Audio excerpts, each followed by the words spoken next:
I am talking again with Preston from Summer House Martha's Vineyard. You look fantastic. Tell us about the fit. Look, this fit, oh my gosh, so you know I always pair a hat with any aesthetic that I have, so that's always going to be the final piece, but I'm starting with it here. This bright pink is giving you a little bit of Pepto-Bismol because I knew it was going to make everyone sick because of how great I looked. And it's Ortu, so thank you so much to Ortu. Then the shoes are J. Crew. Can't go wrong with J. Crew. You look fantastic. Thank you. You and I have talked extensively about representation for queer people, for black and brown people. What does it mean to you to be here tonight?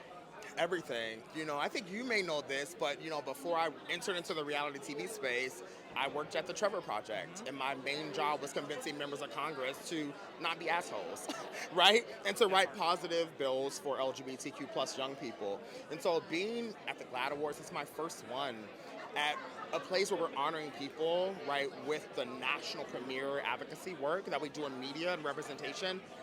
Many of us don't get a chance to see ourselves represented on TV, certainly not me when I was younger, and I just can't believe I can be a possibility model for so many people to come after me.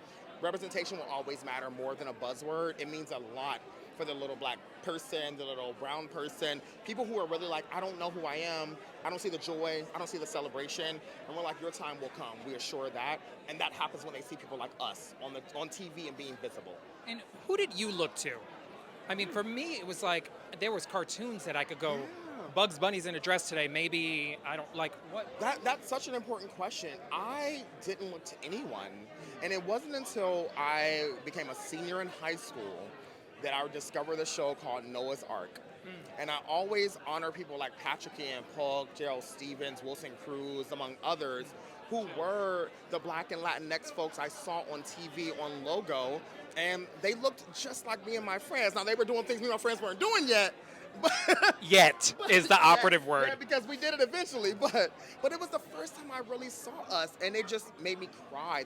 Like, every time I would see an episode, I'm like, this is so powerful to see us represented in this way. So that's really who I started to see. And I tell you what, I got a chance to meet all of them. And they're just such lovely people to this day. And so that was the first people I could really see. Yeah, Wilson was representation for me as a queer Latino. That's all I had. Yeah. So to have that matter so much, and you're doing that right now. What do you want people to take away from what you're doing currently on this huge platform that is Bravo? That queer people, LGBTQ plus people broadly, are multidimensional. And we deserve to be seen as such. We deserve to be represented as such. Unfortunately, reality TV has come far. Unfortunately, it still has a long way to go. We're so often used to one-dimensional representations and caricatures of our experience. But not you. But not me, and I refuse to be put in that box because I know what my boundaries are, and I know I can be cute and smart and sassy and messy and shady and fun. Like, we deserve to be all those things without any of them looked at as negative, but all of them looked at as human. And that is what I hope people can see about me on the show. Well, you're doing it. Congratulations on all of your success, and thank you so much for all of your work. That means so much to me. Thank you.